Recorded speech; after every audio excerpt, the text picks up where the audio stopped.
সুপ্রিয় দর্শক, আর টিভির বিশেষ আলোচনা গোল টেবিল অনুষ্ঠানে আপনাদেরকে আবারও স্বাগত জানাচ্ছি। আমি রুবায়েত ফেরদৌস। আজকে আমরা কথা বলছিলাম জনগণের রাজনীতি বনাম ফায়দা হাসিলের রাজনীতি। একটু আগে আপনারা দেখেছেন বিভিন্ন বিষয় নিয়ে কথা হয়েছে। এ পর্যায়ে আমাদের সঙ্গে যোগ দিয়েছেন নাসিরউদ্দিন ইউসুফ বাচ্চু ভাই, তার কথা আমরা শুনবো। কিন্তু তার আগে আমরা যাব সম রেজাউল করিম, সাবেক সম্পাদক সুপ্রিম কোর্ট বার অ্যাসোসিয়েশন। তো আপনি যদি বলেন যেরকমটি হেফাজতে ইসলামের পক্ষ থেকে বলা হয়েছে, সংবিধানের কতগুলো দফাকে প্রতিস্থাপন করা হয়েছে এবং তারা দাবি করেছেন সেগুলো প্রতিস্থাপন করতে হবে, তো এই ব্যাপারে যদি বলেন যে সংবিধানের ব্যাখ্যাটা কেমন হবে আইনের মানুষ হিসেবে? ধন্যবাদ। কিছু কিছু বিষয় আমরা একটু গভীরে না গিয়ে অনেক সময় অনুমান ভিত্তিক দৌড় দেই, সে কারণেই সমস্যা হয়ে যায়। আমাদের সংবিধানে সামরিক ফরমানে কিছু কিছু বিষয় সংযোজন করা হয়েছিল, যেটাকে সুপ্রিম কোর্টে চ্যালেঞ্জ করার কারণে সুপ্রিম কোর্ট একটা জাজমেন্ট দেয়। ওই জাজমেন্টের লাইটে সংবিধানে কিছু সংশোধনী এসছে। তবে আমরা বোধহয় যারা এটা নিয়ে সমালোচনা করি তারা গভীরভাবে খতিয়ে দেখিনি। যেমন শওকত ভাই বলছেন যে বিসমিল্লাহকে বাদ দেওয়া, বিসমিল্লাহ কিন্তু সংবিধান থেকে বাদ দেওয়া হয়নি। আর মাওলানা আব্দুর রব ইউসুফি যেটা বলছেন যে তাদের যে 13 দফা দাবির প্রথম দফা, যে আল্লাহর উপর পূর্ণ আস্থা ও বিশ্বাসকে পুনরস্থাপন। আমি আজকে এই লক্ষ লক্ষ মানুষ আর টিভির প্রোগ্রাম দেখবে, সংবিধানটা দয়া করে দেখবেন। সংবিধানের পূর্বে বিসমিল্লাহ শব্দটা ছিল সংবিধানের মধ্যের বাইরে, সংবিধানের অংশ ছিল না। কিন্তু সংশোধিত সংবিধানের প্রস্তাবনায় দ্বিতীয় প্যারাগ্রাফে পরিষ্কারভাবে বলা হয়েছে পরম করুণাময় আল্লাহ রব্বুল আলামিন অবলিক সৃষ্টিকর্তার নামে। অর্থাৎ আল্লাহ রব্বুল আলামিনের নামে শুরু করলে আল্লাহর উপর পূর্ণ বিশ্বাস থাকলো না। এটা কিভাবে ব্যাখ্যা হলো, এটা আমার কাছে বিস্ময়কর মনে হয়েছে। সংবিধানে পরিপূর্ণভাবে প্রস্তাবনায় সেকেন্ড প্যারাগ্রাফে উল্লেখ করা হয়েছে আল্লাহর উপর বিশ্বাসের যে কথাটা, সেটা তো সেটা থাকার পর আমি যদি বিগিনিংই বলি যে আল্লাহর উপর বিশ্বাস রেখে শুরু করলাম পরম করুণাময় আল্লাহর নামে, তারপরে কিভাবে আল্লাহর উপর আস্থা রাখা হলো না, এই জিনিসটা আমার কাছে অস্পষ্ট। অনেক ধন্যবাদ। আমাদের সঙ্গে আছেন ইসলামী ফাউন্ডেশনের মাননীয় ডিজি শামীম মোহাম্মদ আফজাল। আপনি যদি বলেন এই যে লং মার্চ, হরতাল, শাহবাগ, নাস্তিক, মুরতাদ, নানান ধরনের আলোচনাগুলো হচ্ছে এবং তাদের 13 দফার দাবিও এখানে আছে, এগুলোকে সামনে রেখে আপনার বক্তব্য যদি হাজির করেন, মাইক্রোফোনটা নিয়ে বলতে হবে প্লিজ। আমি প্রথমেই আপনার পাশে বসা শওকত ভাই একজন সিনিয়র মানুষ, ওনার বক্তব্য দিয়ে আমি শুরু করতে চাই। উনি বলেছেন সরকার নাকি নাস্তিক। আমি তো এই দেশের জন্মসূত্রে নাগরিক এবং আমার 14 পুরুষও এই দেশেরই মানুষ। সরকার নাস্তিক হয় কিভাবে? আমি যেমন ইসলামী ফাউন্ডেশনের মহাপরিচালক।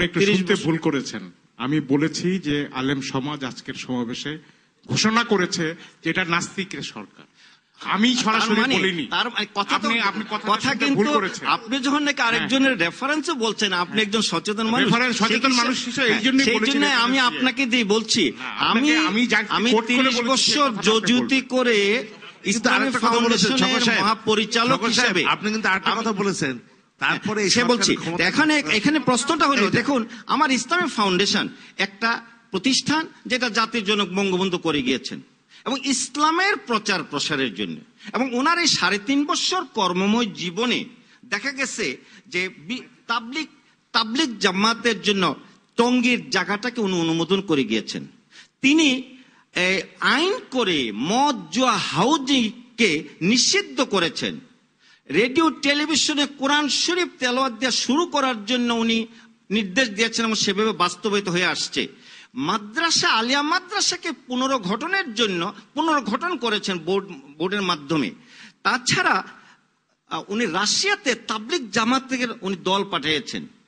সেই 3.5 বছর কর্মজীবনের শুরু। আমার এই প্রতিষ্ঠানের গত 4 বছরে বর্তমান সরকারের মাননীয় প্রধানমন্ত্রী শেখ হাসিনা সরকারের আমলে কি হয়েছে দেখেন। 643 কোটি টাকার বিনিময়ে মসজিদ ভিত্তিক মক্তবী শিক্ষা, যেটা কোরআন শিখায় শিশুদেরকে, এই প্রকল্প আমরা 4 বছর যাবৎ চালাচ্ছি। 643 কোটি টাকা। এর পূর্বে 40 বছরে অন্য কেউ এত টাকা দেয়নি। 2 নম্বর, ইমাম মুয়াজ্জেম কল্যাণ ট্রাস্ট একটা অ্যাক্ট করে ইমাম মুয়াজ্জেমদের সাহায্যের জন্য উনি অ্যাক্ট করেছে এবং প্রতি বছর সেখানে টাকা দেওয়া হয়। এখন আমাদের 27 কোটি টাকার উপর আছে, সেখানে লভ্যাংশ ইমাম মুয়াজ্জেমদের দিয়ে থাকি। তারপরে এই ফতুয়াকে আজকে প্রায় 20 বছর যাবৎ হাইকোর্টের একটা রায় ছিল, এই সরকারের আমলে আপিলের ডিভিশন থেকে আমরা রায় নিয়েছি, বিজ্ঞ উলামায়ে কেরামগণ ফতোয়া দেওয়া এটা তাদের অধিকার। এটাই গত বছর রায়টা হয়েছে। তারপরে দেখুন কওমি মাদ্রাসা শিক্ষা কমিশন মাননীয় প্রধানমন্ত্রী শেখ হাসিনার হাতে কমিশন হয়েছে, খুব রিপোর্ট বুঝে খুব তাড়াতাড়ি হয়ে যাচ্ছে, যেটা শত শত বৎসর যাবৎ কওমিদের সনদ নাই। তারপরে দেখুন আল কোরআন ডিজিটাল করেছেন শেখ হাসিনার নিজের ব্যক্তিগত ওনার নির্দেশে, ওনার ডাইরেক্ট নির্দেশে আমাদের ধর্ম মন্ত্রণালয় করেছেন। তারপরে দেখুন যে উনি প্রথম ইউনাইটেড নেশনের জাতিসংঘে ভাষণে বিসমিল্লাহির রহমানির দিয়ে শুরু করেছেন এবং সালাম দিয়েছেন আসসালামু আলাইকুম। এবং এর পূর্বে আমাদের দেশে আর কোনো নেতা সেই জাতীয় সংঘের ভাষণে আসসালামু আলাইকুম দিয়ে শুরু করা এবং বিসমিল্লাহির রহমানির দিয়ে শুরু উচ্চারণ করেছে আমার জানা নাই। অপরদিকে আজকে আমি সংক্ষেপে বলতে চাচ্ছি, আজকে জামাত ইসলাম কি করেছে স্বাধীনতার 41 বছর পরে? 71-এর যুদ্ধ অপরাধী তারা ইসলামকে অবব্যাখ্যা করে ইসলামের নামে এই জুলুম, নির্যাতন, ধর্ষণ এ সমস্ত কাজ করেছে। ইসলামের যে অর্থনৈতিক যে ব্যাখ্যা, যেটাকে টাকার সাথে সময় যোগ করলে যেটা সুদ হয়, ঠিক সেরকম একটা সারা বিশ্বের সুদী অর্থনীতিকে ইসলামের নামে একটা অর্থনীতির বিশ্বকে উপহার দিয়ে তারা ইহুদি নাসারাদের প্রেতাত্মাদের এখানে চালু করেছেন। এবং সেখান থেকে ইসলাম ব্যাংক ফাউন্ডেশন নামে সেখান থেকে হাজার হাজার কোটি টাকা লুটের একটা ব্যবস্থা করেছে। আলেমদের হাত থেকে কলম ছিনিয়ে নিয়ে ওই গোলাম আজম সাহেব রাষ্ট্রবিজ্ঞানের ছাত্র এবং ওনার প্রেতাত্মারা, ওনার অনুসারীরা কোরআন হাদিসের তফসিল লেখে। আলেমদের হাতে আর কলম নাই। আমাদের যে ইসলামের যে সংস্কৃতি, হামনাদ গজলের পরিবর্তে ইসলামী সঙ্গীত আবিষ্কার করেছে, ইসলামিক সঙ্গীত আবিষ্কার করেছে। তারা জিহাদ শব্দটা ইমানের পরিবর্তে, যেমন আমরা শিশু অবস্থায় জানি যে ইসলামের 5টি স্তম্ভ ইমান, নামাজ, রোজা, হজ, যাকাত, আর তাদের যে আধুনিক প্রকাশনার বই প্রশ্নে পাবেন যে ইসলামের মৌলিক ইবাদত 5টি কি? নামাজ, রোজা, হজ, যাকাত এবং জিহাদ। ইমান গেল কোথায়? এইরকম যারা নাকি ইসলামকে ব্যবহার করে ইসলামের অপব্যাখ্যা করছে, হ্যাঁ আমি যেহেতু বলছি আমার একজন দায়িত্বশীল ব্যক্তি হিসেবে ইসলামী ফাউন্ডেশন অবশ্যই আপনি জবাব দিবেন। আমি প্রয়োজন আমার বই আছে আমার কাছে, আমি দেখাবো। জি আফজাল সাহেব, আমার মনে হয় এই পর্যায়ে আপনি যদি থামেন আমরা সেই জন্য। আসবো। তবে আমি প্রথমেই জানাই রাখছি, এই যে মনে করেন আজকে হেফাজতে ইসলাম, আমি তার যে মুরব্বী আহমদ শফি সাহেব, আমি ব্যক্তিগত ওনার সাথে আমার পরিচয় আছে, যোগাযোগ আছে, আমি অত্যন্ত ওনাকে শ্রদ্ধা করি এবং এই দেশের মুরব্বিয়ান কেরাম, উলামায়ে কেরামকে উনি প্রতিনিধিত্ব করেন। সেই জন্য আমি অনুরোধ করব যে এই দেশের হক্কানি উলামায়ে কেরাম যদি ইসলামের জিম্মাদারি হয় বা দাওয়াতের জিম্মাদারি হয়, নবী করিম সাল্লাল্লাহু আলাইহি ওয়াসাল্লাম যে কাজটা করেছেন ওইটা মওদুদি দর্শনের গোলাম আজম গঞ্জ থেকে তারা যে ছিনাই নিয়ে প্রকৃত দিনের শিক্ষা, দিনের দাওয়াত দেন, তাহলে বিশ্ববাসী উপকৃত, বাংলাদেশ নয়। জি আপনাকে অনেক ধন্যবাদ। আমরা আবারও আলোচনা করব। আমাদের সঙ্গে আছেন মাননীয় এমপি, বিএনপির দলীয় আপা, আপনি যদি একটু বলেন। আমরা দেখেছি এটা আলোচনা হয়েছে যে শাহবাগের আন্দোলনে এখানে আওয়ামী লীগ দলীয়করণের কারণে মাহি ভাই যেটা বলেছে সে আন্দোলনের স্পিরিটটি মার খেয়েছে। আজকে আমরা আবার দেখলাম মতিঝিলের আন্দোলনে কিন্তু আমরা দেখলাম বিএনপি গেছে, জাতীয় পার্টি গেছে, কিন্তু হেফাজতে ইসলাম বলছে তারা কোনো দলীয় রাজনীতি করছে না। কাজে এইরকম সমাবেশের মধ্যে শাহবাগে আওয়ামী লীগ যাচ্ছে, আবার হচ্ছে মতিঝিলে বিএনপি এবং জাতীয় পার্টি যাচ্ছে, আপনি কিভাবে দেখছেন? ধন্যবাদ। আমি আসলে আমার বিবেক দিয়ে কথা বলার চেষ্টা করছি। যে আজকের যে টপিকসটা সেটা হচ্ছে জনস্বার্থের রাজনীতি বনাম ফায়দা হাসিলের রাজনীতি। এই জায়গাটায় আমি আসতে চাই যে আমরা আসলে ফায়দা হাসিলের রাজনীতিতে যেতে যেতে এমন জায়গায় গিয়েছি, আমরা রাজনীতিভাবে দৈন্য হয়ে গিয়েছি, প্রায় দেউলিয়া হয়ে পড়েছি। এই কারণে যে আমরা যদি দেখি বর্তমান সরকারের কথাই প্রথম আসে, সরকার কি করেছে? প্রথমে গণজাগরণ মঞ্চ তারা করতেই পারে, একটা তরুণ সমাজ করতেই পারে। আমি তখনও বলেছি, এখনো বলি, সরকার কি করেছে? তরুণরা যত না তাদের স্পিরিট ছিল, তার চেয়ে গভর্নমেন্টের স্পিরিট আরো শতাধিক বেশি ছিল। আমাদের মাননীয় প্রধানমন্ত্রী এমন বলেছেন সংসদে দাঁড়িয়ে যে আমি এখানে দাঁড়িয়ে কথা বলছি কিন্তু আমার মনটা পড়ে আছে ওই শাহবাগে, আমি যদি পারতাম ওখানেই চলে যেতাম। এই কথা শোনার পরে সেই তরুণদের মনের অবস্থা কেমন হয় এটা কিন্তু অতি সহজেই বোঝা যায়। এবং আমাদের কলিগরা, আমাদের সরকারি দলীয় আমাদের সহকর্মীরা তারা বলছেন এই টকশোগুলোতে আসার সময় তাদের সাথে যখন করেছে, আরে আপা চলেন না যাই, আমরা 70 জন গিয়েছি, কি যে শান্তি ওখানে গেলে। এই হঠাৎ শান্তি, হঠাৎ দুঃখ কিভাবে পর্যবসিত হলো আমি জানি না। আমাদের মাননীয় প্রধানমন্ত্রী সহ আমাদের সরকার, আজকে শাহজাহান ভাই, আমি শ্রদ্ধা করি তাকে, উনারা গণজাগরণ মঞ্চে ম্যান্ডেট দিলেন, কিন্তু ওই গণজাগরণ মঞ্চের কিন্তু আমাদের সন্তানগুলো তারা কিন্তু বলেছিল যে আমরা কোনো দল না।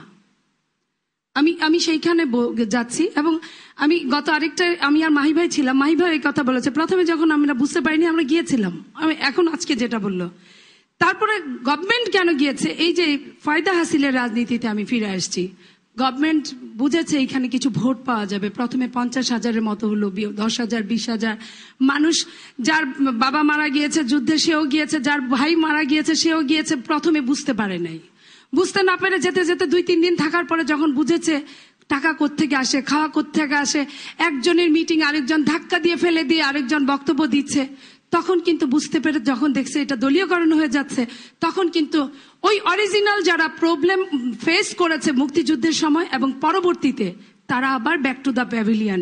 কিন্তু গভর্নমেন্ট কি করেছে, ভেবেছে যে আমার এত দলীয়পনা, আমার হলমার্ক নাই, আমার শেয়ার বাজার নাই, আমি সব টাকা খেয়ে ফেলেছি, এটা তো একটা বিরাট একটা রাজনীতির ভোটের একটা ভোট পর্যন্ত যদি এটা চালাতে পারি, তখনও আমি বলেছি এটা কিন্তু বুমেরাং হতে বেশিক্ষণ লাগবে না। আজকে আমরা তাকিয়ে দেখি যে বুমেরাংই হয়ে গিয়েছে।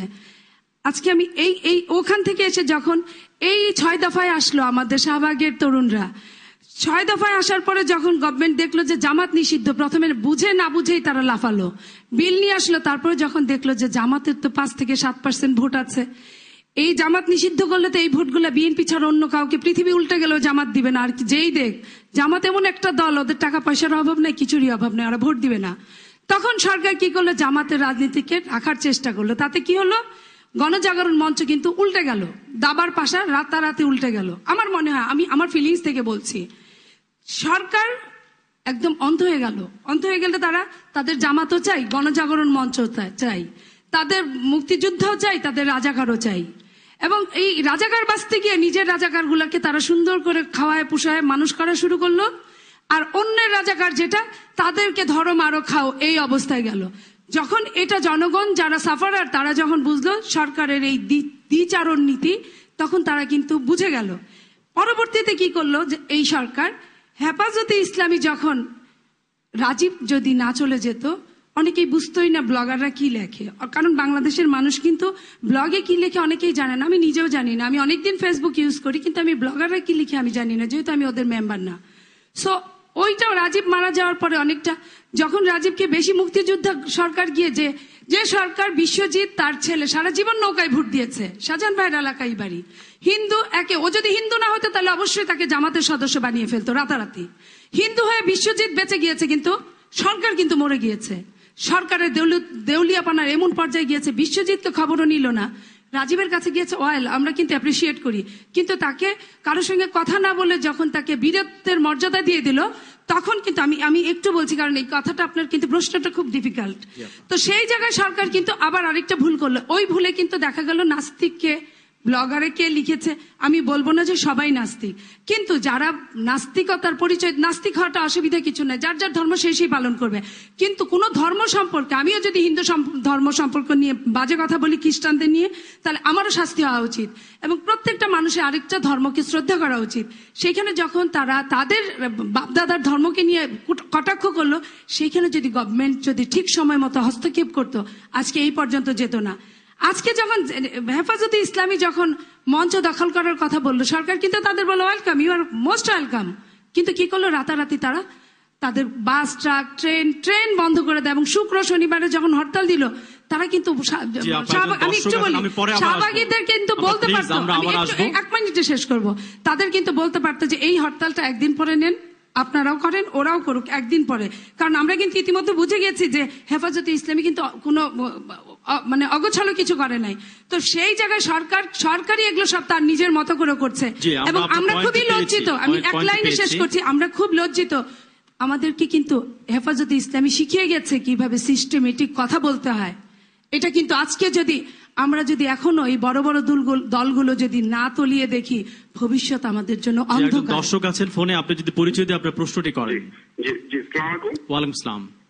জি, আমি হেফাজতে ইসলামের ওনার কাছে জানতে চাচ্ছিলাম যে গণজাগরণ মঞ্চ থেকে বারবার ওনারা বলতেছে যে আমরা ইসলামের প্রতি আমাদের পূর্ণ বিশ্বাস আছে, আল্লাহর প্রতি পূর্ণ বিশ্বাস আছে, কিন্তু তারপরে ওনারা কোন যুক্তিতে বারবার নাস্তিক ঘোষণা করতেছে?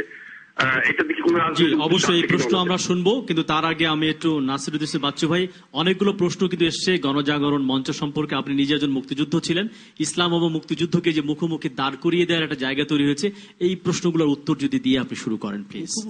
মুখোমুখি দাঁড় করিয়েছে 1971 সালে, সেটা রাজাকার আলবদর, জামাত ইসলাম, ইসলামী ছাত্র সংঘ তারা করেছে। আমরা ইসলাম এবং মুক্তিযুদ্ধকে একসাথেই দেখি, এখনো দেখি। আমি একজন মুসলমান হিসাবে বলছি, আজকে গণজাগরণ মঞ্চের আমি কর্মী অথবা আমি হরতাল আহ্বানকারীদের একজন। আজকে হেফাজত ইসলামের মঞ্চ থেকে নতে নাসিরুদ্দিন ইউসুফ তুই নাস্তিক তুই নাস্তিক এটি উচ্চারিত হয়েছে।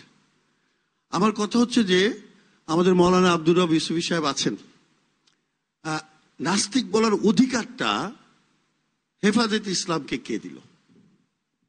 আমি নাস্তিক কিনা সেটা জানার অপেক্ষাও আপনারা করেননি। আপনাকে অপেক্ষা করা উচিত ছিল, আমাকে ডাকা উচিত ছিল। আমরা এখন আপা বললেন, মনি আপা বললেন, আমাদের মাননীয় সংসদ সদস্য, যে হরতাল একদিন পিছিয়ে দেয়া যেত কিনা। সরকার থেকে আমাদেরকে বলা হয়েছিল যে হরতালটা প্রত্যাহার করা যায় কিনা। আমি বলেছি হরতাল প্রত্যাহার করা যায় না, পিছিয়েও দেওয়া যায় না। আমরা একটি অত্যন্ত আদর্শের জায়গা থেকে এই হরতালটা দিয়েছি। হরতাল আমি অপছন্দ করি, হরতাল আমি মনে করি এবং মানুষের যে কোনো হত্যাকাণ্ড বিরোধিতা করি। কিন্তু যখন আমি দেখি যে 13 দফা বাস্তবায়ন, যা মধ্যযুগীয় শাসন ব্যবস্থা, ধর্মীয় শাসন ব্যবস্থা একটি মুক্তিযুদ্ধের মধ্য দিয়ে অর্জিত রাষ্ট্রের উপর, প্রজাতন্ত্রের উপর চাপিয়ে দেওয়া হবে, তখন হরতাল দেওয়াটা আমার জন্য যুক্তিযুক্ত মনে হয়েছে। আমি সেজন্য বলেছি হরতাল পেছানো সম্ভব নয়। আপনারা বলছেন যে হরতালে সরকারের এক ধরনের ভূমিকা রয়েছে। আমার প্রথম কথা হচ্ছে হরতালের সাথে সরকারের কোনো সম্পর্ক ছিল না। আমরা হরতাল ডেকেছি একেবারেই প্রথমে দুটি সংগঠন মিলে, সম্মিলিত সাংস্কৃতিক জোট এবং ঘাতক দালাল নির্মূল কমিটি, 71-এর ঘাতক দালাল নির্মূল কমিটি। আমরা যখন দুজনে, আমি এবং শাহরিয়ার কবির এবং আমাদের দুই কমিটি বসে সিদ্ধান্ত নিয়েছি, আমরা অনেকের কাছে গিয়েছি, তার মধ্যে বাস মালিক সমিতি থেকে শুরু করে শ্রমিক, রেলের শ্রমিক, জাহাজ যেটা আপনার লঞ্চ বলি আমরা, তাদের সবার সাথে যোগাযোগ করে আমরা তাদেরকে রিকোয়েস্ট করেছি। কারণ আমরা জানি যে আমাদের কাছে এরকম মনে হচ্ছিল যে যদি কয়েক লক্ষ লোক করে তারা এখানে ঢাকায় অবস্থান নিয়ে একটি রাষ্ট্রকে অচল করে দিতে পারে এবং তাদের 13 দফা দাবি না মানা পর্যন্ত তারা ঢাকা ছাড়বে না, এরকম একটা সিচুয়েশন যদি করে, তার জন্য আমি মুক্তিযোদ্ধা হিসাবে আমি মনে করি যে প্রজাতন্ত্রটি আমরা স্টাবলিশ করার জন্য আমার বন্ধুরা রক্ত দিয়েছে, 30 লক্ষ মানুষ রক্ত দিয়েছে, আমি সেই জায়গায় দাঁড়িয়ে অবশ্যই আমি সেটা প্রতিহত করার এবং প্রতিরোধ করার আমি আহ্বান জানাবো। সেই আহ্বানটি জানিয়েছিলাম। এখানে ধন্যবাদ। যে আরিফ জেব থেকে আপনি যদি সংক্ষেপে একটু কয়েকটা পয়েন্ট বলতে চেয়েছিলেন প্লিজ। প্রথম কথা হচ্ছে আমি একটু মাহিবি চৌধুরীর কথা দিয়ে শুরু করতে চাচ্ছি। মাহিবাই যেটা বলেছিলেন যে এখানে অনেক সাংগঠনিক একটা ব্যাপার হয়েছে, গণজাগরণ মঞ্চের দলীয়করণের প্রশ্ন, এবং এখানে ওনাদেরকে ডাকা হয় নাই। আমি নিজে ব্যক্তিগতভাবে মাহিবি চৌধুরীকে পার্সোনালি এখানে দেখেছি, এটা আমি মানি, কিন্তু ওইখানে ওনার যে সংগঠন ব্লু ব্যান্ড কল, যেটার একটা পরিচয় ওইভাবে দেখিনি। ওইখানে যারাই গণজাগরণ মঞ্চে সাংগঠনিক ভাবে ছিলেন, বিভিন্ন ফিল্ম সোসাইটি, ছাত্র সংগঠন, এরা গেছেন। এই কথাগুলো ইদানিং খুব ছড়ানো হয়। আমি দেখেছি আমাদের সিনিয়র লিডার শহীদুদ্দিন আইনি, ছাত্র দলের এক সময়কার খুব তুখুর নেতা, উনি বলেছেন যে উনি কার সঙ্গে যেন যোগাযোগ করেছিলেন, উনি ওখানে যাবেন। এবং আমার নিজের কাছে খুব খারাপ লেগেছে এই কারণে, ঢাকা বিশ্ববিদ্যালয়ের একজন এত বড় ছাত্র নেতা ঢাকা বিশ্ববিদ্যালয় এলাকায় যাবেন, তার সঙ্গে যোগাযোগ করে যাবেন কেন? এটার দরকার ছিল না, এনিভাই যেতে পারতেন। যে কথাটা মাহিবি চৌধুরী বলছেন যে ওনাদের সংগঠনকে ডাকা হয় না, এরকম কিছু না। ওইখানে যারা যেখানে গ্রুপ ধরেছিলেন ওনারা ছিলেন। এখানে একটু কথা আছে, জামাত নিষিদ্ধের দাবি কিন্তু গণজাগরণ মঞ্চের থেকে তোলা হয় নাই। গণজাগরণ মঞ্চ থেকে বলা হয়েছিল যুদ্ধাপরাধী সংগঠন হিসাবে জামাত শিবিরের সাংগঠনিক বিচার করতে হবে। আমরা যুদ্ধাপরাধীর বিচারের ফোকাসে আছি এবং এই বিচার প্রক্রিয়া যেটা হবে সেটাই হচ্ছে কথা। আমরা কিন্তু আমাদের 6 দফার মধ্যে জামাত শিবির নিষিদ্ধের কোনো কথা নাই। তারপরে বলা হচ্ছে একটা বিষয় স্মরণ করতে চাই, যুদ্ধ অপরাধী নবী করিম সাল্লাল্লাহু আলাইহি ওয়াসাল্লামের সাথে মানে কটাক্ষ শব্দের সাথে ওনারা জড়িত কতটুকু আছেন এটা একটু ক্লিয়ার করুন। আমি আপনাকে বলতে চাই, আমরা যুদ্ধ, আপনি নবী করিম সাল্লাল্লাহু আলাইহি ওয়াসাল্লামকে কটাক্ষ যারা করেন তাদের ব্যাপারে আপনাদের মন্তব্য কি, মতামত কি? তাদের ব্যাপারে আমাদের মন্তব্য হচ্ছে, আপনি দেখবেন আমরা যুদ্ধাপরাধীর যে বিচার চাচ্ছি এটা রাষ্ট্রীয় আইনের মধ্যে বিচার চাচ্ছি। যারা নবী করিম সাল্লাল্লাহু আলাইহি সাল্লামকে বেইজ্জত করবে তাদের নামে 2006 সালের একটা পরিষ্কার আইন আছে, সেই আইন অনুযায়ী তাদের বিচার হবে। এখন সরকার যদি তাদেরকে ধরলো না কিনা সেটা বলেন, সেটা নিয়ে কোনো ধরনের সন্দেহের অবকাশ তো নাই। এটা তো আপনি গায়ের জোরে আমাকে চাপাচ্ছেন। গণজাগরণ মঞ্চ প্রেস কনফারেন্স করেছে, গণজাগরণ মঞ্চের প্রেস কনফারেন্সটা আপনি খেয়াল করেন। গণজাগরণ মঞ্চ 6টি প্রশ্ন তুলেছে সরকারের কাছে, যে এই যে এদের মধ্যে ধরা হচ্ছে এমন লোক আছে তার লেখার মধ্যে 2টা কমেন্ট 5 জন পঠিত, সেই লেখাটা ধরে নিয়ে এসে একটি জাতীয় পত্রিকায় আপনি অনেক লোকের সামনে তুলে দিয়ে এই যে নবী করিম সাল্লাল্লাহু আলাইহি সাল্লামের বেজ্জতি কথাবার্তাগুলা আরো বেশি মানুষকে জানালেন। এইগুলার বিচার না করে সরকার খণ্ডিতভাবে কেন বিচার করছে? সরকার ইউটিউব বন্ধ করে দিয়েছে। আপনি জিনিসটা খেয়াল করবেন, ইউটিউবে নবী করিম সাল্লাল্লাহু আলাইহি সাল্লামের বিরুদ্ধে একটি অত্যন্ত নোংরা ভিডিও তোলা হয়েছিল, ইউটিউব বন্ধ করে দিতে পারে সরকার। একইভাবে যদি এই কাহিনীটা হয়ে থাকে তাহলে যারা এটা প্রচার করে বৃহত্তর মুসলিম সমাজকে, দেশের 16 কোটি মুসলমান মানুষের মনে আঘাত দিচ্ছে, তাদের এটা কেন করা হলো না? পরিস্থিতি হয়েছে, আমরা এই জায়গাটা আছি। আমি 2টা প্রশ্ন করতে চাই মাওলানা আব্দুর রব ইউসুফী, আমাদের মুরব্বী, ওনার কাছে। নাম্বার 1, উনি এটা একটা বোধহয় বাচ্চু ভাই করেছেন, যে আমি মুসলমান, আমাকে নাস্তিক বানিয়ে আমার ছবি টাঙ্গিয়ে আমার জীবনের নিরাপত্তাহীন করে ওনারা আমার নামে কেন মিছিল করেন, বা এরকম অনেকের নামে। একজন মুসলমানকে নাস্তিক বলা ইসলামের দৃষ্টিতে সঠিক কিনা না, আমি একজন আলেমকে পেয়েছি, আমি ওনাকে এই প্রশ্নটা করতে চাই। এটা হচ্ছে আমার একটা কথা। আর দ্বিতীয় হচ্ছে যে ওনাদের 13 দফা দাবিতে আমি দেখলাম 6 নম্বরে একটা জিনিস আছে, যেমন সরকারিভাবে কাদিয়ানীদেরকে অমুসলিম ঘোষণা করতে হবে। আমি ইসলাম সম্পর্কে এত বেশি জানি না, কাদিয়ানীরা মুসলিম ও মুসলিম এটা আলেম সমাজ সিদ্ধান্ত নেবেন। কিন্তু মওদুদিবাদের যে ভ্রান্ত ধারণার মাধ্যমে আমাদের ঈমান আকীদাকে ক্ষতি করা হচ্ছে, এই বিষয়ে হেফাজতে ইসলামের বক্তব্য কি? জি, আপনাকে অনেক ধন্যবাদ। আমরা যাব আপনার কাছে, তার আগে এখানে অনেকগুলো প্রশ্ন জমে এসেছে, আমি একটু শওকত ভাইয়ের কাছে জিজ্ঞেস করবো, আপনি যদি এগুলো উত্তর দেন একটু প্লিজ। আমার কাছে আসবো, অবশ্যই আসবো। আমার কাছে একটা বিষয় একটু খটকা লাগছে। আজকে আমাদের গোল টেবিলের আলোচনার শিরোনাম কি, যে রাজনীতি কি ফায়দা হাসিলের স্বার্থে, আরেকটা কি না জনগণের জন্য, জনগণের স্বার্থে। আমার মনে হয় আমাদের এই ধরনের আলোচনায় কোন প্রজাতন্ত্রের কর্মচারী কিন্তু অংশ নিতে পারেন না। ইসলামী ফাউন্ডেশনের ডিজি কিন্তু প্রজাতন্ত্রের একজন কর্মচারী। আপনি রাজনৈতিক বিষয়ে টকশোতে কিন্তু সরকারি কর্মচারীদের অংশগ্রহণ কিন্তু এটা কিন্তু সাংবিধানিক ভাবে, বা আমি বলবো যে আরটিভির বিচারেও কিন্তু এটা অনৈতিক কাজ। আমি আমার কথাটা আমি বলে নেই, আমি আপনার কোন ব্যক্তি মতের কথা বলছি না। আপনি একজন সরকারের একজন ঊর্ধ্বতন কর্মকর্তা, আপনার কিন্তু কোন রাজনৈতিক বিতর্কে বা টকশোতে বা প্রকাশ্য মতামত দেওয়া আপনার আইনের লঙ্ঘন। কিন্তু সরকারি কর্মচারীর নির্দেশিকা বা সেক্রেটারিয়েট ইনস্ট্রাকশন এটা লঙ্ঘন। দ্বিতীয়ত আপনি কোনো যদি মন্ত্রী মর্যাদা হয়ে থাকেন আমার কোনো আপত্তি নেই, কিন্তু আপনি মন্ত্রী মর্যাদা না। দ্বিতীয়ত আপনি একটি রাজনৈতিক দল সম্পর্কে আপনার প্রকাশ্য মতামত দিচ্ছেন। কোন প্রজাতন্ত্রের কোন কর্মচারী কিন্তু কোন রাজনৈতিক দল সম্পর্কে প্রকাশ্যে মতামত দিতে পারেন না। এটি আমি সবিনয় আমি এই বিষয়ে উল্লেখ করছি। দ্বিতীয়ত, যে শাহবাগ থেকে কোন ইসলাম বিদ্বেষী প্রচারণা করা হয়নি এই কথাটি বলা হচ্ছে। স্বরাষ্ট্র মন্ত্রণালয়ের যে কমিটি হয়েছে সেই কমিটির কাছে আলেম সমাজ কয়েকজন ব্লগার সম্পর্কে প্রমাণ সহ তারা কাগজপত্র বা অভিযোগ সাবমিট করেছে, এবং সেই কাগজপত্রের ভিত্তিতেই কিন্তু আমার যতদূর মনে পড়ে সরকার বলছে যে তাদের গ্রেপ্তার করা হয়েছে, এবং যাদেরকে গ্রেপ্তার করা হয়েছে তারাও কিন্তু শাহবাগের গণজাগরণ মঞ্চের উদ্যোক্তা, কোন রাজনৈতিক দলের সদস্য বলে আমরা জানি না, কিন্তু প্রতিবাদ করছি তারা কেউ উদ্যোক্তা নন। যাই হোক, আমি প্রথম দিকে হয়তো কেউ থাকতে পারেন, কেউ থাকতে পারেন হয়তো অত, কিন্তু সহযোগী উদ্যোক্তা হতে পারেন। কয়েক লক্ষ লোকের ধর্ম বিশ্বাস দেখা যায় তো মঞ্চ না, এই কারণে আমার কাছে মনে হয়েছে কাউকে মঞ্চে দেখা গেছে বা তারা মঞ্চ প্রতিনিধিত্ব করেছেন, এই ধরনের কিন্তু ঘটনা নয় শওকত ভাই। এরপরে যে আপনারা প্রতিবাদ করেছেন যে তাদের গ্রেপ্তারের প্রতিবাদ, এর মধ্যেও আমার মনে হয়েছে যে আপনাদের লোক বলি হয়তো আপনারা প্রতিবাদ করেছেন, এটা আমার কাছে মনে হয়েছে।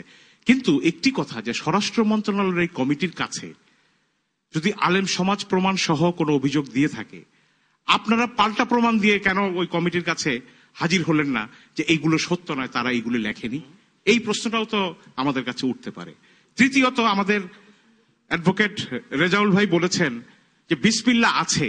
এখন বিসমিল্লাহ মানে আল্লাহর প্রতি অবিচল আস্থার কথাটা আগে সরাসরি ছিল, এখন বিসমিল্লাহির রহমানির রাহিম দিয়ে আমাদের বুঝে নিতে হবে এই কাটাছেঁড়াটা কেন। আপনি বলছেন যে আপনারা আইনের মানুষ, আমরা জানি না, কিন্তু আমাদের তো একটা বোধ বুদ্ধি আছে। আপনার কাইন্ড ইনফরমেশন জন্য বলি, বিসমিল্লাহ আছে আলাদাভাবে, বিসমিল্লাহ আলাদাভাবে আছে, আর প্রস্তাবনার দ্বিতীয় প্যারাগ্রাফে পরম করুণাময় আল্লাহ রাব্বুল আলামিনের নামে দিয়ে শুরু করা হয়েছে। এই শুরুটা দিয়ে কি আমার অবিচল অস্ত্র নিতে হবে? আমার উপর আমি পরিপূর্ণ বিশ্বাস। আমি ওনার বক্তব্যের সাথে শুনেন, শওকত ভাইয়ের প্রশ্ন হলো আমাদের জুডিশিয়ারি সংক্রান্ত বিষয় 116 কিন্তু বিসমিল্লাহ। আমি শওকত ভাইয়ের বক্তব্যের প্রেক্ষিতে বলতে চাচ্ছি একটু আমি শওকত ভাই ব্যক্তিগতভাবে যে আপনার সম্পর্কে বলা হচ্ছে সেইটার জবাব শুরু দেন।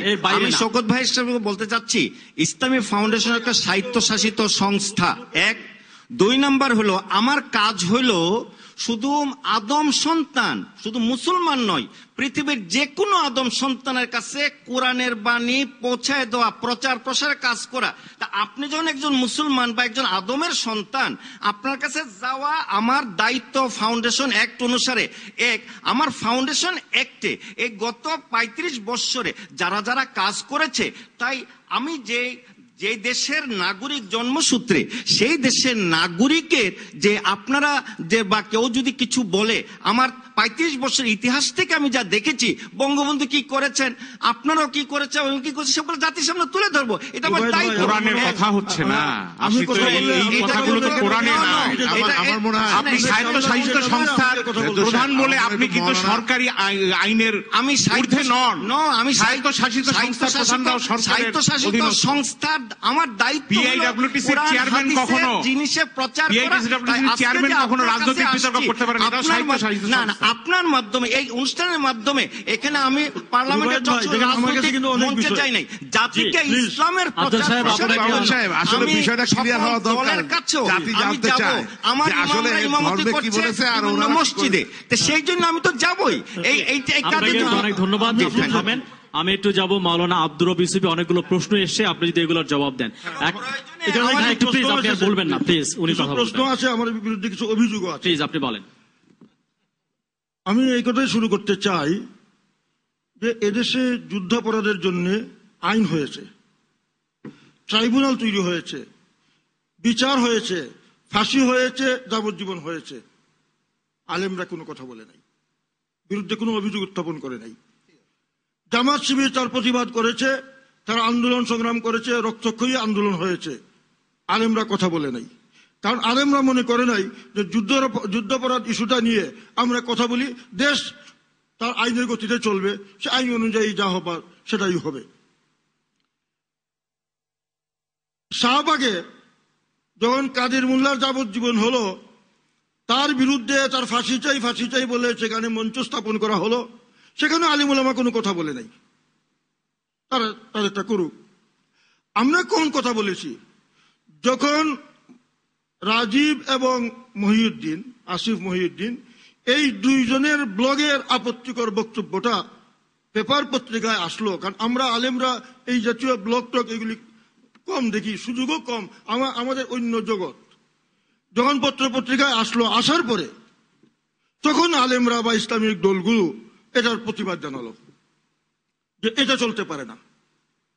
সেই প্রতিবাদের পরও, এটা পত্র পত্রিকা প্রকাশ পাওয়ার পরেও আমাদের মাননীয় প্রধানমন্ত্রী সেই রাজীবের বাসায় গিয়ে তাকে শহীদ বলে আখ্যায়িত করলেন। আমাদের মহান সংসদে অনেক আলোচনা হয়েছে, স্পিকার এই বলে এটা সমাপ্তি টেনেছেন যে আমরা তার এই নিহত হওয়ার ঘটনায় আমরা মর্মাহত ও শোকাহত। আর এই গণজাগরণ মঞ্চ তাকে জাতীয় বীর হিসেবে আখ্যায়িত করলো। তাহলে এই যে একজন লোক যে আল্লাহর নবীকে কটাক্ষ করেছে, এবং কেমন কটাক্ষ করেছে, হ্যাঁ, যে আমি শুধু একটা অংশ বলবো যে ঠিক আছে, আমার ডিজি সাহেব বলছেন আসলে এটা খুব খারাপ, এমন ভাবে উনি কটাক্ষ করলো। সেই লোকটাকে যখন গণজাগরণ মঞ্চ থেকে তার বিষয়টি প্রকাশ পাওয়ার পরও জাতীয় বীর হিসাবে আখ্যায়িত করলো, তাহলে কি মহানবীর উপর আক্রমণ করার কারণে সে জাতীয় বীর হলো? তারপরে আমি আসতে চাই, এই যে জাতীয় আমাদের সংবিধানের আল্লাহর উপর আস্থা ও বিশ্বাস, এখানে একটু ভুল বুঝাবুঝি হয়ে গেছে। আসলে সংবিধানে আল্লাহর উপরে আস্থা ও বিশ্বাস এটা ধর্ম নিরপেক্ষতার স্তরে মূলনীতির মধ্যে ছিল।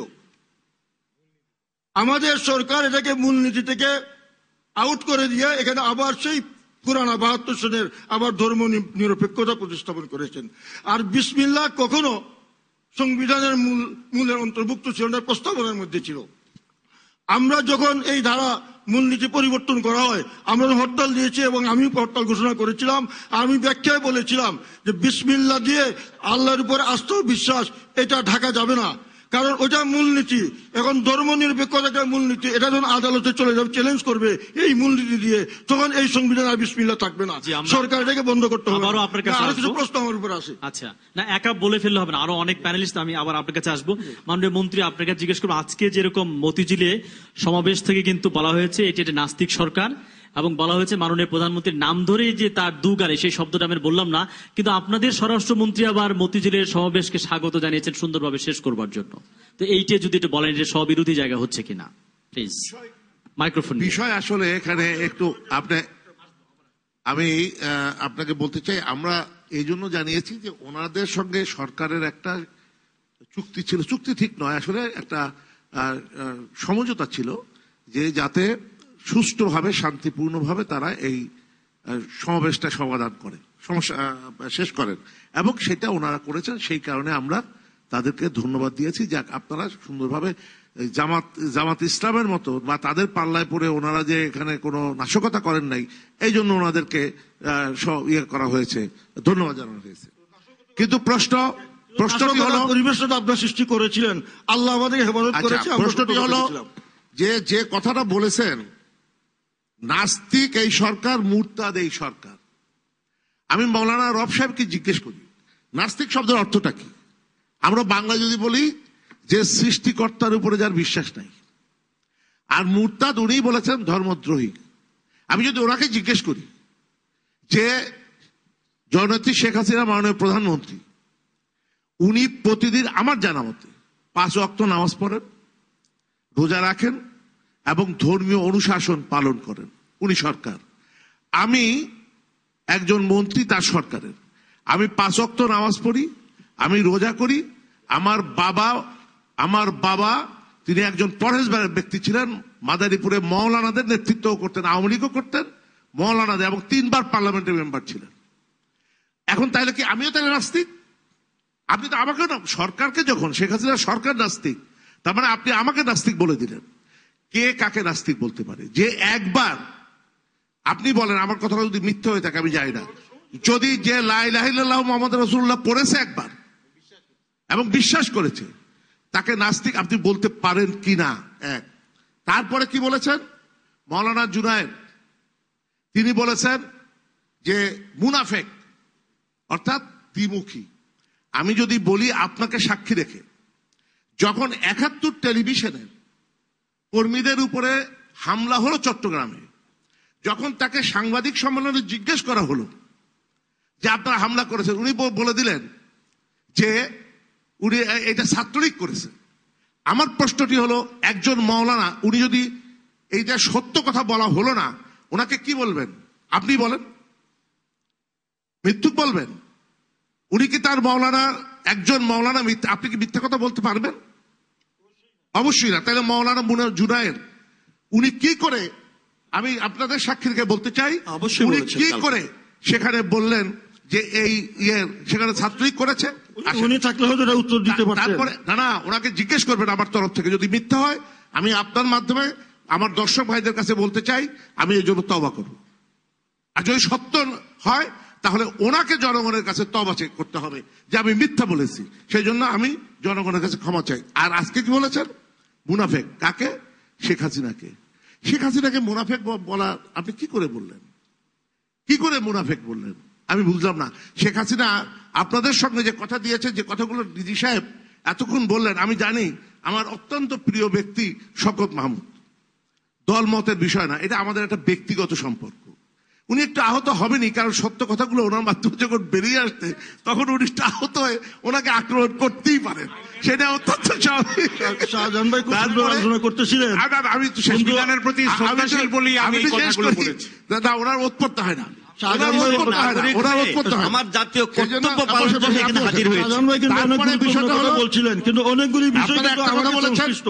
মুক্তিযুদ্ধ আর ইসলাম মুখোমুখি। কে বলেছেন? মির্জা ফখরুল। কেন বলেছেন?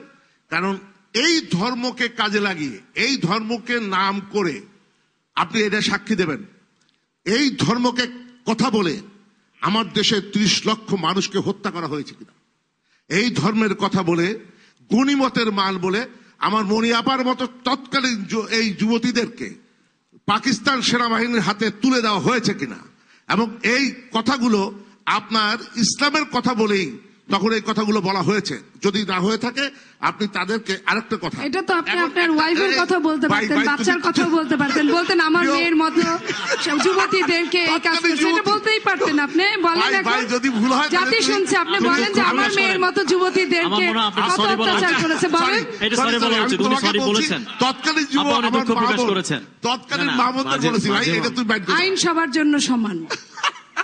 আচ্ছা, তারপরে আসেন ব্লগারদের- বিষয় কিন্তু ভাই ভাই অনেক একটা থেকে জিনিস। যাবে, অনেক শোনেন, প্রশ্ন শোনেন। আমার কাছে আরো আপনি রয়ে গেছে। পত্রিকায় দেখেছেন ব্লগাররা কথা বলেছে, আপনি কি পত্রিকায় এই জিনিসটা দেখেননি? দৈনিক কালের কণ্ঠ 21/5/2013 তারিখে অনলাইনে শিবিরের অবাধ মিথ্যাচার, এটা আপনি দেখেননি? এটা কি দেখেননি যে এখানে যে আমাদের একজন জামাতের লোক তারা বলে দিল মক্কা শরীফের ইমাম সাহেব তিনি সাইদির জন্য, মানব মুক্তির জন্য গিলাপ টানিয়ে করেছেন, তার বিরুদ্ধে আপনি কথা বললেন না কেন?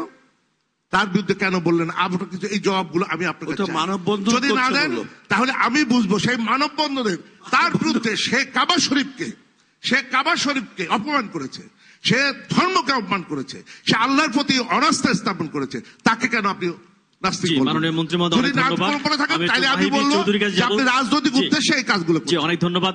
আমি একটু প্রশ্নই করতে চাই, যেটা হচ্ছে বাচ্চু ভাই তুলেছেন যে 13 দফার মধ্যে অনেক মধ্যযুগীয় পিছনে যাওয়ার একটা জায়গা রয়েছে। যেমন বলা হচ্ছে নারী পুরুষ একসঙ্গে মেলামেশার জায়গাটা রয়েছে, মোমবাতি প্রজ্বলন করা যাবে না, এবং বিশ্ববিদ্যালয় কলেজে যে ভাস্কর্যগুলো থাকে, যেমন অপরাজয় বাংলা একটি মুক্তিযুদ্ধের ভাস্কর্য, বঙ্গবন্ধুর ভাস্কর্য, জিয়াউর রহমানের ভাস্কর্য, তাহলে এগুলোকে সব ভেঙে ফেলতে হবে? আমি বুঝতে না, পারছি না। ধন্যবাদ। এই Thank you very much. দফাগুলোর সঙ্গে কি হয়? আমি আজকে আমার আলোচনা শুরুতে বলেছিলাম this is a very very sensitive issue. যেখানে যে জিনিসগুলো আমরা কথা বলছি আমাদেরকে খুব কেয়ারফুলি কথা বলতে হয়, বিকজ বিশেষ করে আমাদের অবস্থানটা আরো বেশি মুশকিল, বিকজ এমন কিছু বলে ফেলা যায় না, হয় নাস্তিক হয়ে যেতে হবে অথবা রাজাকার হয়ে যেতে হবে। তো আমাদের দেশের মানুষের আজকে সেই পরিস্থিতিটা সেরকম, we have to be very very very careful about it. আমি আপনার এই প্রশ্নটা আসছি, আসলে এখানে আমাকে আসতে হবে। আমি জাস্ট 1, 2, 3, 4 করে 4টা বিষয় বলতে চাই। 1 নম্বর, ইসলামী ফাউন্ডেশনের সম্মানিত মহাপরিচালক তার সম্পর্কে শওকত মাহবুব সাহেব যেটা বলেছেন, এটা সাংবিধানিক দায়িত্ব পালনরত অবস্থায় কোন রাজনৈতিক পক্ষ অবলম্বন করা সংবিধান বিরোধী, সেদিক থেকে বলেছেন। এবং আপনি যে কথাটা বলেছেন সেটা আমি আপনার সাথে একমত। ইসলামিক ফাউন্ডেশনের মহাপরিচালক হিসেবে ইট ইজ ইউর রেসপন্সিবিলিটি, এটা আপনার দায়িত্ব যে ইসলামিক ফাউন্ডেশন গত 35 বছর ধরে 40 বছর ধরে যে কাজগুলো করেছে সেটাকে জাতির সামনে তুলে ধরা আপনার দায়িত্ব, কিন্তু সেই দায়িত্ব আপনি আসলে পালন করেননি। আপনি শুধুমাত্র একটি দলের ইসলাম পক্ষের সম্পর্কে যে কাজগুলো ইসলামিক ফাউন্ডেশন করেছে শুধুমাত্র সেই বক্তব্যগুলো তুলে ধরেছেন। আপনার কথা মনে হচ্ছে জিয়া রহমান সাহেব ইসলাম নিয়ে কিচ্ছু করেন নাই, বেগম খালেদা জিয়া ইসলাম নিয়ে কিচ্ছু করেন নাই, আসলে এরশাদ সাহেব করেন নাই। ইসলামী ফাউন্ডেশনের মহাপরিচালক হিসেবে নির্দলীয়ভাবে সকল দলের মাধ্যমে ইসলামী ফাউন্ডেশন যে কাজগুলো আমার মনে হচ্ছে আপনি একটু বলে দেন তাহলে ওনারা কে কি করেছেন। না, ইটস নট মাই রেসপন্সিবিলিটি। আমি ইসলামী ফাউন্ডেশনের ডিজি না, সেটা আমি বলবো না। আমি সেজন্য বলেছি যে শওকত ভাইয়ের কথাটাও একদিক দিয়ে ঠিক হলো, আপনি যেটা বলেছেন আমি এগ্রি করি। ইসলামী ফাউন্ডেশনের ডিজি হিসেবে আপনি অবশ্যই আপনার বক্তব্য ব্যাখ্যা করতে পারেন, কিন্তু যখন আপনি ব্যাখ্যাটা করবেন আপনারটা দলীয় বক্তব্য না হয়ে ইন জেনারেল 35 বছর ইতিহাস আপনার তুলে ধরা উচিত ছিল। আমি আমার বক্তব্যের সময় সম্পূর্ণ সম্মান রেখে বলেছিলাম যে বাংলাদেশের আলেম ওলামাদের দ্বিধা বিভক্ত বাংলাদেশের তরুণ প্রজন্ম দেখতে চায় না। যখন আমি অত্যন্ত আনন্দের সাথে আমি ওনার বক্তব্য শুনছিলাম, যখন বক্তব্য আসলো 71-এ মুক্তিযুদ্ধে রাজাকার আলবদররা বাংলাদেশের সাধারণ মানুষের উপর যে অত্যাচার করেছে এই বিষয়ে বাংলাদেশের সমস্ত আলেম ওলামার একত্রিতভাবে এদের বিচার দাবি করা উচিত ছিল, correct. At the same time যখন আবার বাংলাদেশের মাটিতে 90% মুসলমানের দেশে রাসূল সাল্লাল্লাহু আলাইহি ওয়াসাল্লামের চরিত্র হরণ করে যারা বক্তব্য দিল সেই ব্যাপারে ইসলামী ফাউন্ডেশনের ডিজি হিসেবে আপনার বক্তব্য আজকে প্রত্যাশিত ছিল, সে বিষয়ে আজকে আপনি কোনো বক্তব্য রাখেন নাই। That is what I want to say. এই জিনিসগুলোকে আমার মনে হয় নিজের বিবেকের অবস্থান থেকে নিজের বক্তব্যটা স্পষ্টভাবে বলা উচিত। সবকিছু সবার সাথে মিলতে হবে তা তো ঠিক নয়, এই জিনিসটা আমার মনে রাখা উচিত। 1 2 নম্বর, আমি বাচ্চু ভাইয়ের সাথে বাচ্চু ভাই এমনি আমার খুব পছন্দের মানুষ, that's beside the point. Bachchu ভাই 71-এর ঘাতক দালাল নির্মূল কমিটি এবং সম্মিলিত সাংস্কৃতিক জোট যদি 13 দফার সাথে একত্রিত না হয়, আমিও একমত না। এর মধ্যে অনেকগুলো জিনিস আছে আমি একমত না, আবার অনেকগুলো জিনিস আছে আমি মনে প্রাণে বিশ্বাস করি এটা বাস্তবায়িত হওয়া উচিত। 13টার মধ্যে 13টাই মানতে হবে এমন কোনো কথা নেই। কিন্তু ঠিক যেই দিন আপনাদের এই যে হেফাজতে ইসলাম লং মার্চ দিল, সেই দিনই আপনাদেরকে হরতাল ডাকতে হবে। That was not necessary. এটা নেসেসারি হওয়া উচিত, তাদের কর্মসূচি তারা পালন করতে পারতো। এটা মনে হলো যে অ্যাজিভ, যেটা আরিফ ভাই একটু আগে যেটা বললেন, যখন ওনারা চিটাগাং গিয়েছিলেন ওনাদেরকে বাধা দেওয়া হয়েছিল, মনে হয় যেন একটা রিভেঞ্জ, একটা প্রতিশোধ নেওয়ার একটা গণজাগরণ মঞ্চ কিন্তু এই হরতালটাকে না আমি আপনার কথা বলি নাই আরিফ ভাই, I did not mention your name.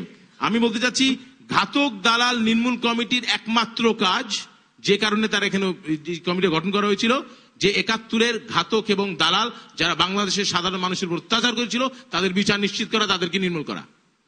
13 দফার বিরুদ্ধে আওয়ামী লীগের বক্তব্য থাকতে পারে, কিন্তু আপনার সম্মিলিত সাংস্কৃতিক জোট বা ঘাতক দালাল নির্মূল কমিটিকে ওই একই দিনে যেদিন লং মার্চ হবে সেই দিনই একটি হরতাল ডেকে সংঘর্ষে বা সহিংসতার একটা জায়গা তৈরি করে দেওয়াটা মনে হয় সমীচীন হয়। সেটা আমার বক্তব্য ছিল। আচ্ছা, শেষ কথা বলিনি।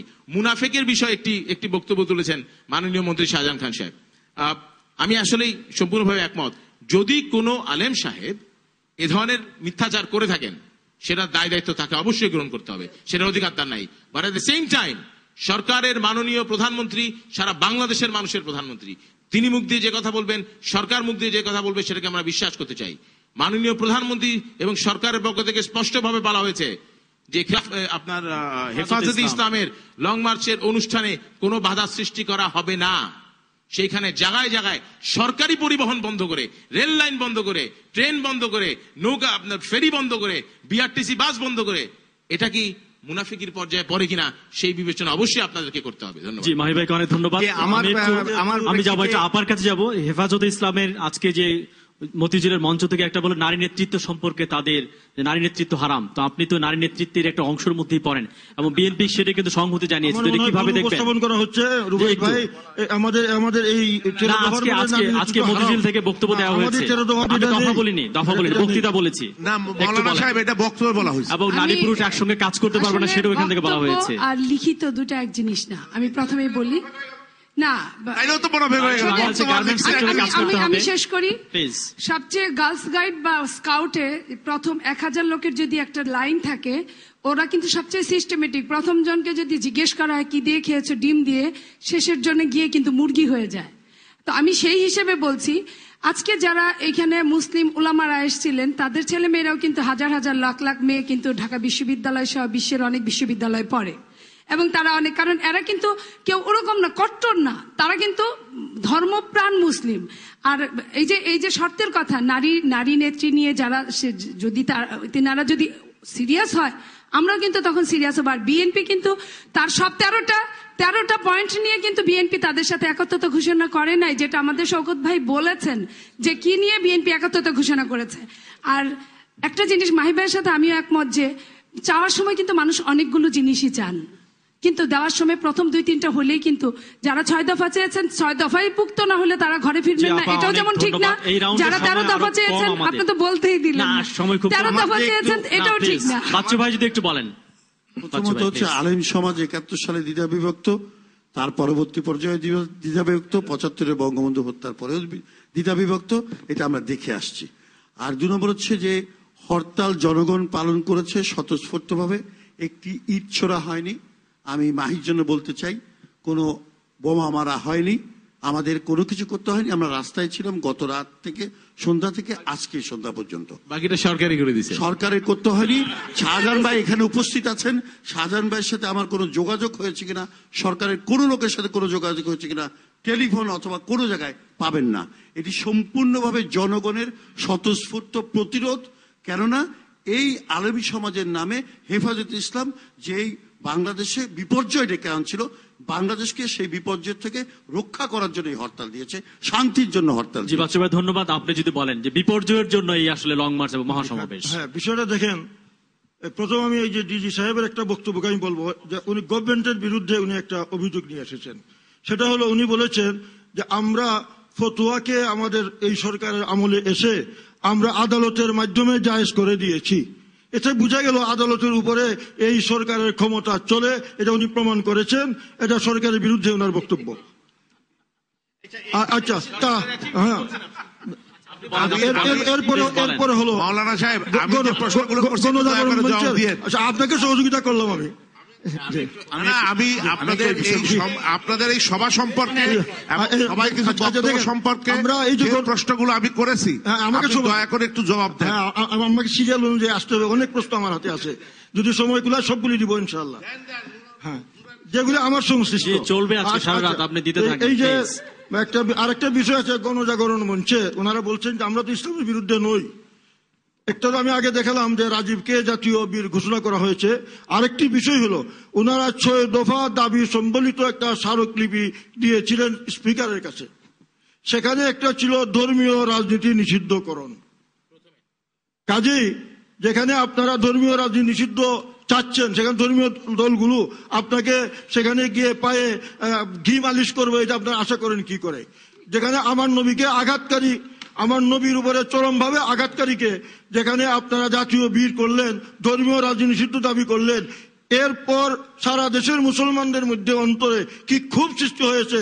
চট্টগ্রামে আপনারা যেতে চাচ্ছিলেন, সেদিন যদি উলামায়ে কেরাম হরতাল দিয়ে আপনাদেরকে প্রতিরোধ না করতেন, আপনারা সেখানে গেলে কোনো অঘটন যে ঘটতো না এর কোনো গ্যারান্টি কেউ দিতে পারতো না। আপনাদেরকে রক্ষা করা হয়েছে। আর আজকে আপনারা তার প্রতিশোধে আমাদের এই কর্মসূচিকে বাধাগ্রস্ত করার জন্য আপনারা হরতাল দিয়েছেন।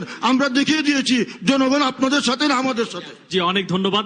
একটি প্রশ্ন তিনি করেছেন না, দুঃখিত যে আপনি জবাব দিলেন না আপনার জুরাইন সাহেবের। আমাকে জুরাইন সাহেব যে কথাগুলো বলেছেন সব মিথ্যা কথা বলেছেন। জি, একটু যদি বলেন। তিনি বলেছেন যে শাহবাগের 6 দফা একটি ছিল যে ধর্মভিত্তিক রাজনীতি নিষিদ্ধ করতে হবে, সেটা তিনি মানতে পারছেন না। তো 72-এর সংবিধানে ধর্মভিত্তিক রাজনীতি নিষিদ্ধ ছিল, এই প্রেক্ষাপটে যদি আপনি একটু বলেন। মাওলানারা মিথ্যা কথা কবে, এই কথা ঠিক না। একটা হলো যে আমি অন্য কারো কোনো বক্তব্যের জবাব দেওয়ার দায়িত্ব আমার নয়। আপনি তো দেখেছেন কালকে টেলিভিশনে, আপনি তো দেখেছেন জুনায়েদ সাহেব কি বলেছে সরাসরি। এবং ভাই তসবিহ আছে, মাথায় টুপি আছে। আমি বিস্মিত, একটা লোক টেলিভিশনে দেখা যাচ্ছে আলফালা মসজিদের সামনে 5টা কর্মীকে মারছে এই আমাদের হেফাজত ইসলামের কর্মীরা এবং মুসল্লিরা, এবং আমরা অবাক হয়ে গেলাম। জুনায়েদ সাহেব সেটাকে বলেন যে ছাত্রলীগের কাজ।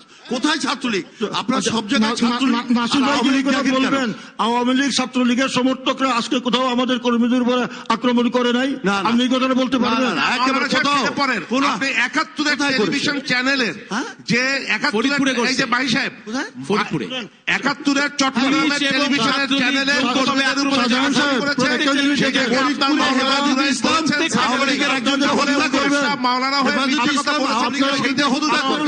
এতদিন বন্দুকের নল ছিল জনগণের দিকে, এখন কিন্তু বন্দুকের নল কিন্তু আপনাদের দিকে চলে গেছে। গতকাল কামরাঙ্গীরচরে পুলিশের গুলিতে আওয়ামী লীগের কর্মী বা ছাত্রলীগের কর্মী মারা গেছে। আজকে ফরিদপুরে আওয়ামী লীগ লোক মারা গেছে, পুলিশের গুলিতে মারা গেছে। বন্দুকের নল কিন্তু ঘুরে গেছে, বন্দুক কিন্তু জনগণের। আপনি ভুল বলছেন, আপনি এই কথাটি বলেন না। এটা পিটিয়ে মেরেছে আওয়ামী লীগের একজন নেতাকে, হেফাজত ইসলামের লোকজন পিটিয়ে মেরেছে, সেটা পরিষ্কার। কালকেরটা গুলি ছিল। আরেকটা জিনিস বলি, যা দেখেন আওয়ামী লীগ পুলিশ বোঝায় বাসের উপর আজকে আওয়ামী লীগ আক্রমণ করেছে, ধারণা করা হয়েছিল এটা লং মার্চে যাচ্ছে। এটাও আসছে ছবি। আমরা আসলে পুলিশের বাস ছিল, এটা পুলিশের বাস ছিল। এইখানে আমি একটা কথা বলতে চাই। গতকালকে একটা ছাত্রলীগের কর্মী বলেছে যে পুলিশকে ছাত্রলীগ বলার পরেও তার পায়ে ঠেকায় গুলি করেছে পুলিশ। এটা কিন্তু আইনমন্ত্রী প্রতিমন্ত্রী মহোদয়কে বলেছে, এবং আইন প্রতিমন্ত্রী মহোদয় একদম যদি আমরা অবস্থান গ্রহণ করার সিদ্ধান্ত নিতাম তথাকথিত গণজাগরণ মঞ্চের মতো, তাহলে কোন শক্তি এই দেশে ছিল না আমাদের কিন্তু উঠে দিতে পারে। সেনাবাহিনী ব্যবহার করবেন, সেনাবাহিনী কাকে গুলি করবে? আপনারা দেখেছেন, আপনারা পৃথিবীর ইতিহাস দেখেছেন, কোন সরকার যখন জনগণের দিকে তাক করেছে, হাজার মানুষকে মারার পরে একসময় বন্দুক সরকারের দিকে ঘুরে গেছে। এক সময় কিন্তু বন্দুক জনগণ থেকে সরকারের দিকে চলে যায়। এরশাদ সাহেব ক্ষমতা থেকে কি করে গেলেন? যখন সেনাবাহিনীর সহযোগিতা চাইলেন, সেনাবাহিনী বলল আমরা কিন্তু আর জনগণের প্রতি গুলি ছুটতে পারবো না। তখন এরশাদ সাহেব উনি ক্ষমতা ত্যাগ করতে বাধ্য হলেন। কাজী আমার মনে হয় পুলিশ বাহিনী, আইন শৃঙ্খলা রক্ষাকারী বাহিনী তাদেরকে তাদের নিজের গতিতে তাদেরকে চলতে দেওয়া উচিত। এবং আমরা ইসলামী আন্দোলনকারীরা, বিশেষ করে হেফাজত, বাংলাদেশ খেলাফত মজলিস, আমরা এই নিশ্চয়তা দিতে পারি আমরা কোনো ধরনের নাশকতা আজকে স্বরাষ্ট্রমন্ত্রী মহোদয় হেফাজত ইসলামকে ধন্যবাদও দিছে এই সহিংসতা না করার জন্য। আমরা ওনাকে ধন্যবাদ দিতাম যদি উনি ওনার আইন শৃঙ্খলা কিন্তু এই বিশাল মহাসমাবেশ যদি সেখানে বসে পড়তো তাহলে দেশের পরিস্থিতিটা কি হতো? আমি এই জায়গায় যে অত্যন্ত সচেতন ভাবে আমাদের চাপ ছিল, আমাদের কর্মীদের থেকে চাপ ছিল যে আমরা এখানে অবস্থান করব অনির্দিষ্টকালের জন্য, আর না হয় অনির্দিষ্টকালের জন্য হরতাল হবে। আমাদের নেতা অত্যন্ত উপরের লোক। কেউ কেউ বলে, আপনি মাইন্ড করেন না, কেউ কেউ বলে আজকে এত বড় সমাবেশের পর আপনারা যদি অবস্থান নিয়ে বসে না পড়ে এই যে চলে আসলেন, সরকারের সাথে আর কোনো আঘাত হয়েছে নাকি? অবশ্যই না। আমাদের নেতা দুইটাই চিন্তা করেছেন যে এই দেশের 10 লক্ষ ছাত্রছাত্রী তাদের পরীক্ষা, 10 লক্ষ ছাত্রছাত্রীর পরীক্ষা তাদের মাথার উপরে। আর একটি বিষয় হলো বড় ধরনের সংঘাত হতে পারে, এই সংঘাতকে এড়াবার জন্য আমাদের এগুলো হচ্ছে রাজনৈতিক এক ধরনের উস্কানি দেওয়া। গণজাগরণ মঞ্চকে বলা হচ্ছে আওয়ামী লীগের পকেটে ঢুকানো হচ্ছে। হেফাজতে ইসলাম খুব সুন্দরভাবে একটা কর্মসূচি করে চলে গেছে। এখন সরকারের সাথে কর্মসূচি দেওয়া হচ্ছে যে রাস্তায় বসে থাক। আচ্ছা ভাই, আমি এই উত্তেজনা প্রশমের জন্য একটু মজা করে ঠান্ডা করার সবাইকে সমানভাবে দেখি না। ধার্মিক লোক আছে, কিন্তু একটা কথা আমি বলি, যখন আমাদের সংবিধান থেকে আল্লাহর উপরে আস্থা বাদ দেওয়া হলো, আর আমাদের মাননীয় প্রধানমন্ত্রী যখন গেলেন, উনি সেই লালবাগে যে হিন্দুদের সুযোগ দিতে পূজা মণ্ডপে উনি গিয়ে বললেন মা দুর্গা, আমরা জানি মা দুর্গা যখন আসেন তখন উনি বরকত নিয়ে আসেন। এই দেখেন আমরা ফলে ফসলে বাংলাদেশ। আমরা মনে করি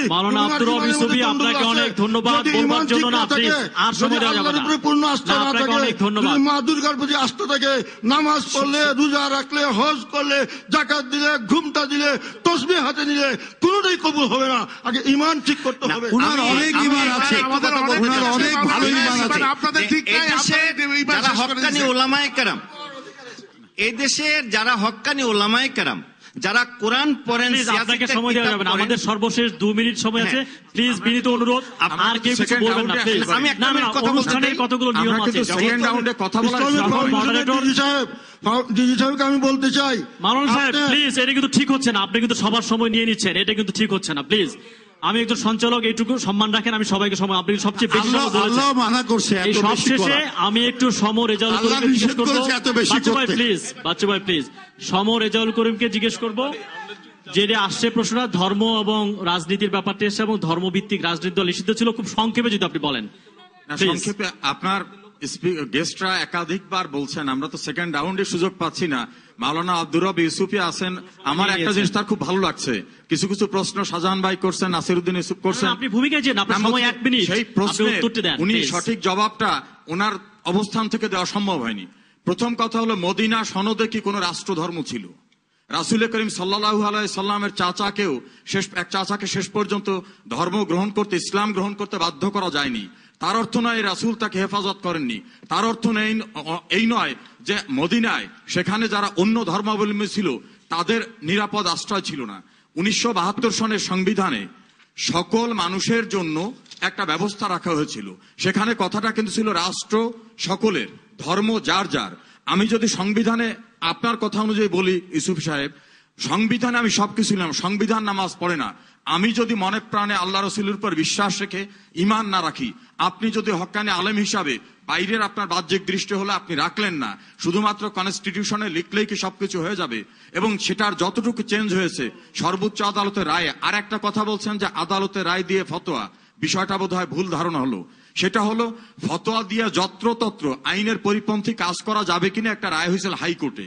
হাইকোর্টের বিরুদ্ধে সুপ্রিম কোর্টে যাওয়ার পরে সুপ্রিম কোর্ট দেশের প্রখ্যাত ওলামায়ে কেরামদের ডেকে তাদের কাছ থেকে ইসলামের ব্যাখ্যা নিয়েছিলেন। তখন সুপ্রিম কোর্ট একটা ফর্মুলা দিলেন যে এইভাবে যারা রিকগনাইজড আলেম, আপনি অন্যান্য যারা, তারা ফতোয়া দিতে পারবেন, ফতোয়াকে একেবারে নিষিদ্ধ করা যাবে না, সেই কথাটা সেখানে আসছে। আর একটা খুব প্রাসঙ্গিক বিষয় সবাই আলোচনায় বলছেন যে শান্তিপূর্ণ অবস্থান অনবস্থানের কথা। শান্তিপূর্ণ অবস্থান আজকে যা ছিল সেটা আরো সুন্দর হতে পারতো, যেটা হয়েছে আমি ধন্যবাদ জানাই, আরো সুন্দর হতে পারতো। বিকালবেলা যদি শাহবাগ মঞ্চকে আক্রমণ করা, রমনা পার্ক ভেঙে দেওয়া, নাদিয়া শারমিন সহ 8 জন সাংবাদিকদের আহত করা, এই জাতীয় ঘটনাগুলো না হলে এটা বোধহয় আরো সুন্দর হতো। রেজাউল করিম সাহেব অনেক ধন্যবাদ। না আপা একদমই না, আমরা সবশেষে আমি একটু শওকত ভাইকে দেবো 1 মিনিট যদি আপনি একটু বলেন। না আপা আমাদের সময় নেই, শওকত ভাই সে না আর পাবেন না, শেষ 1 মিনিট। আমি 1 মিনিটের বদলে 15 সেকেন্ড নেব প্লিজ। আর সময় নেই আমাদের। আপনি 15 সেকেন্ড। মাওলানা সাহেব সব সময় নিয়ে নিয়েছেন। আচ্ছা ঠিক আছে ঠিক আছে, আবারও সময় নষ্ট হচ্ছে, প্লিজ 15 সেকেন্ড আমি নিচ্ছি। আমাদের আজকের আলোচনায় প্রধানমন্ত্রী মোনাফেক কিনা এই নিয়ে একটা বিতর্ক হয়ে গেছে। আমাদের সংবিধানে রাষ্ট্রধর্ম হিসেবে ইসলাম উল্লেখিত আছে এবং এই রাষ্ট্রধর্মের রক্ষক হিসেবে কিন্তু মূল দায়িত্ব প্রধানমন্ত্রী, বর্তমান প্রধানমন্ত্রী। সংবিধানকে রক্ষা করার দায়িত্ব, যেমনি করে ইংল্যান্ডের রানী তাকে ডিফেন্ডার অফ দি ফেইথ বলা হয়, যে ধর্ম বিশ্বাসের রক্ষক হচ্ছে রানী, তেমনি ভাবে প্রধানমন্ত্রী রাষ্ট্রধর্মের রক্ষক। কিন্তু সেই জায়গায় প্রধানমন্ত্রীর প্রতি একটি অনাস্থা ঘোষিত হয়েছে একটি সমাবেশ থেকে। আমি এই কথাটি বলার জন্য আমি মাইক। শওকত ভাই ধন্যবাদ। 30 সেকেন্ড আপা যদি বলেন, একদম 30 সেকেন্ড। আমি 30 সেকেন্ডে যে কথাটা বলতে চাই, বিএনপি আওয়ামী লীগ ওনারা যত না রাজনীতিক কার্যকলাপ করে তার চেয়ে এক প্রকার অতীব তৈলমর্দনকারী এত বেশি কথা বলে, যে কারণে প্রতি পদক্ষেপে যখন বিএনপি সরকার গঠন করে তারা সাফার করে, যখন আওয়ামী লীগ সরকার গঠন করে তারাও সাফার করে। এই জায়গাটা, এই যে ফয়দা হাসিলের রাজনীতি, এই ফয়দা হাসিলের রাজনীতি অতি কথন কিছু ব্যক্তি আছেন যারা দল করেন অথচ দলের ফায়দা পুরোটা নিয়ে, তাদেরকে চিহ্নিত করতে হবে। হরপ্রসাদ শাস্ত্রী ফেল এখানে, তাদেরকে চিহ্নিত করতে হবে এবং তাদেরকে অবশ্যই শাস্তির আওতায় আনতে হবে। ধন্যবাদ Mahibi Chowdhury, last 30 second. 30 second, thank you very much. 30 সেকেন্ডের মধ্যে প্রথম 1 নম্বর কথা বলবো, আমি সমর রেজাউল করিম সাহেবের বক্তব্যের সাথে একমত, কিন্তু এটাও মনে রাখতে হবে 10ই এপ্রিলের স্বাধীনতার সনদে কোথাও কিন্তু ধর্মনিরপেক্ষতার কথা ছিল না। যখন 72 সালে পরবর্তীতে অতি বামদের চাপে সেটা হয়েছে, সেটা একটা বিশেষ বিষয়। যখন 10ই এপ্রিলের প্রথম স্বাধীনতার সনদে কোথাও ধর্মনিরপেক্ষতার কথা ছিল না। বাংলাদেশের মানুষ ধর্মনিরপেক্ষ রাষ্ট্র গঠন করার জন্য মুক্তিযুদ্ধ করে নাই। আমি ভাই, আমি যে মুক্তিযোদ্ধা রাষ্ট্রের জন্য স্বাধীনতা যুদ্ধের ঘোষণায় বাংলাদেশের সাম্য ইসলামের বিরুদ্ধে মুক্তিযুদ্ধ করে নাই। স্বাধীনতা যুদ্ধের ঘোষণায়, স্বাধীনতা যুদ্ধের ঘোষণায় সাম্য, মানবিক মর্যাদা এবং সামাজিক বিচার, এই